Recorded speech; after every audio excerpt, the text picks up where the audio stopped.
Bonjour tout le monde, j'espère que vous allez bien, que tout se passe pour mieux pour vous. Aujourd'hui, on se retrouve pour la review. Je ne sais même pas si je devrais appeler ça review. Je vais plutôt dire que dans cette vidéo, je vais vous exhorter à commencer à lire le manga Boruto. Pour ceux qui ne faisaient plus parce que selon eux, c'était tout pourri, parce qu'il n'y avait plus la même sensation avec Naruto. Eh bien, vous vous trompez sincèrement parce que actuellement Boruto a pris une autre tournure, c'est-à-dire c'est devenu quelque chose de malade, je vous assure. Surtout avec le dernier chapitre là. Non mais vraiment, on assiste à quelque chose de vraiment grand. Et je pense que même de le Naruto original, on n'a jamais eu trois retournements de situation aussi énormes. C'est vrai qu'à la quatrième grande guerre ninja, on s'est rendu compte que c'était Zetsunor qui manipulait Madara et tout. Mais ces informations sont arrivées beaucoup trop vite, ce qui a déplu certains fans. Mais avec ce qui se passe maintenant, dans Boruto, c'est quelque chose de ouf. Hein. En tout cas, je ne vais pas spoiler cette vidéo. Je ne sais pas pourquoi je vais mettre review en titre. Mais je ne vais pas spoiler, En tout cas, non, je vais quand même dire quelques phrases quand même. Vu que je vais mettre review, je pense qu'il serait mieux de parler de quelques trucs que j'ai vus dans le chapitre. En tout cas, les choses vraiment importantes. Je ne vais pas vous mettre des images du chapitre ou des trucs comme ça. En tout cas, je vais essayer de présenter le manga. Je ne sais pas présenter le manga, mais de vous inviter à le regarder, d'exhorter les gens, d'appeler les gens à regarder cette masterclass, les anciens fans de Naruto, tous ceux qui ont abandonné, etc. Eh bien, revenez, c'est le moment de revenir, c'est le meilleur moment. Donc voilà, je vais aller direct à l'essentiel. Qu'est-ce qui se passe dans Boruto actuellement? En fait, je sais pas s'il y a une phrase populaire de Momoshiki là, qui disait à Boruto, dans l'anime déjà, je pense qu'il était déjà en animé, qui disait à Boruto, voilà, tu vas tout perdre à cause de tes yeux bleus. Tes yeux bleus vont te faire tout perdre. Un truc comme ça. Si vous vous souvenez bien, la phrase était populaire, elle passait sur les réseaux sociaux, etc. Et voilà quoi. Beaucoup de gens, moi y compris, on se demandait comment l'auteur allait écrire tout ça, comment il allait scénariser tout ceci. Et quand on voyait la tournure des choses, avec Kawaki qui devenait ennemi, etc., qui devenait un peu le méchant, on se disait que peut-être que c'est Kawaki qui allait muter Naruto, des trucs comme ça, la famille de Boruto. Mais non, parce que l'auteur a fait quelque chose de nouveau. Bon, pas quelque chose de nouveau, quelque chose de grand, de génial, je sais pas comment l'écrire. Je suis tellement époustouflé, le chapitre m'a tellement marqué. Et je suis certain que je suis pas le seul. Et voilà quoi. Vous connaissez Ada, vous connaissez Daimon, Code, etc. Donc c'est comme je vous ai dit, hein, je vais juste prendre la partie qui m'a vraiment marqué. Bon, toutes les parties m'ont marqué, mais la partie vraiment le cœur du chapitre et vous balancez comme ça, un gros spoil. De toute façon, j'ai une review, je suppose que si vous allez regarder cette vidéo, c'est que vous avez lu le manga, mais bref. Donc la partie, comme je le disais, je prends la partie qui m'a le plus marqué. Donc finalement, c'est pas Kawaki qui va tuer la famille de Boruto, comme plusieurs fans s'y attendaient. C'est plutôt Ada qui a le pouvoir de Shibai. Bon, pas qu'il a le pouvoir de Shibai. Elle a été conçue à partir des cellules de Shibai. C'est Yamado qui a conçu Ada. Vous connaissez Ada, etc. Donc, du coup, comme elle a été conçue à partir des cellules de Shibai, Shibai, c'est le dieu Otsutsuki. C'est lui qui représente, genre, la divinité, quoi. Comme je l'ai dit, elle a été conçue par les cellules de Shibai Otsutsuki. Daimon également. Et même Code, je pense bien.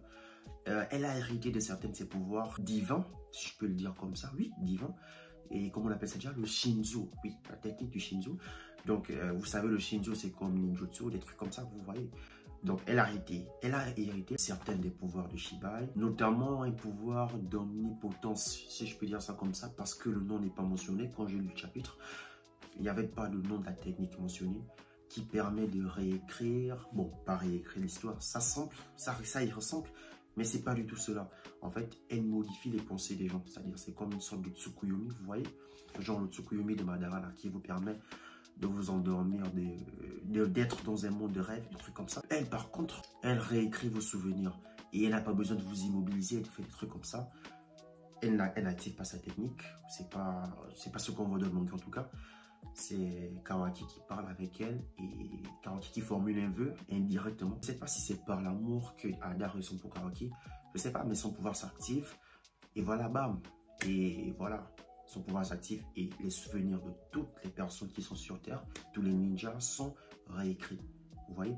Et le vœu, c'est quoi? Kawaki qui souhaiterait que Boruto ne soit pas bon. Pas qu'il ne veut pas que Boruto ne soit pas le fils du Hokage, mais il aimerait que les choses soient autrement parce que lui, ce qu'il veut faire en tant que meilleur ami, il veut se charger de tuer Boruto pour éviter que Boruto, contrôlé par Momoshiki bien sûr, pour éviter que Boruto tue Naruto.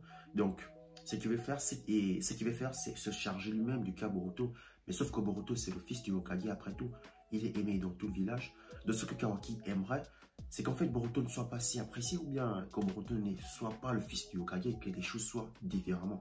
Et en disant cela à Ada, cela active direct son pouvoir. C'est ce qui arrive et toutes les pensées de toutes les personnes sont complètement réécrites. Et voilà, du coup, Boruto est déjà devenu l'ennemi numéro 1 du village. Et il y a certaines personnes qui ne sont pas affectées par le pouvoir de Ada, notamment Sarada et d'autres personnages bien sûr. Et donc tout le monde voit Boruto comme l'ennemi. Vous voyez à quel point, vous voyez la dinguerie, je sais pas. En tout cas, moi, ça m'a marqué. Et c'est la raison pour laquelle j'ai décidé de faire cette vidéo.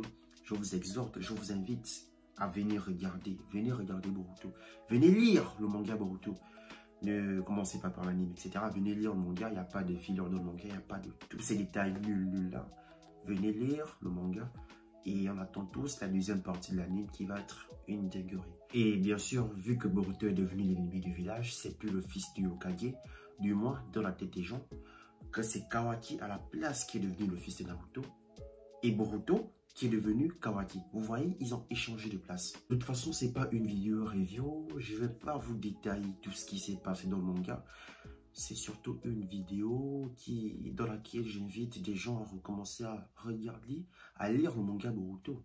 Parce qu'il y a beaucoup de gens qui sont désistés, qui ont arrêté. Parce que le manga n'était plus totalement attisant. Mais maintenant, franchement, la hype que j'avais quand je regardais Naruto plus petit est revenue avec Boruto. Surtout avec ce chapitre. Déjà, les chapitres précédents, j'appréciais Code, etc. Surtout quand Code est venu, l'arc Code. J'appréciais. Mais là encore, ce retournement de situation, il est comparable au retournement de situation dans l'Attaque des Titans. Je me rappelle, quand on a découvert que des titans pouvaient se transformer en humains, quand on a découvert que d'autres humains vivaient à l'extérieur du mur. Bon bref, je suis un grand fan d'Attaque des Titans, c'est pas ce dont on parle dans cette vidéo.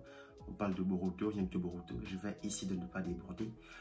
En tout cas, c'est ça. Donc, encore une fois, je vous exhorte à recommencer à lire le manga Boruto. Tous ceux qui s'étaient désistés, tous ceux qui avaient arrêté, revenez lire. C'est une masterclass, c'est une dinguerie. Commencez par, je sais pas, l'arc Code, ceux qui se sont arrêtés à l'arc Ishiki, revenez pour l'arc Code. Et voilà, quoi, vous allez aimer, vous allez vous y plaire. Donc, c'est la fin de cette vidéo. J'espère qu'elle vous aura plu. N'hésitez pas à me lâcher des pouces bleus, à vous abonner pour ne plus manquer aucune de mes prochaines publications. Et comme dit souvent le chef Otaku, que la passion vous guide.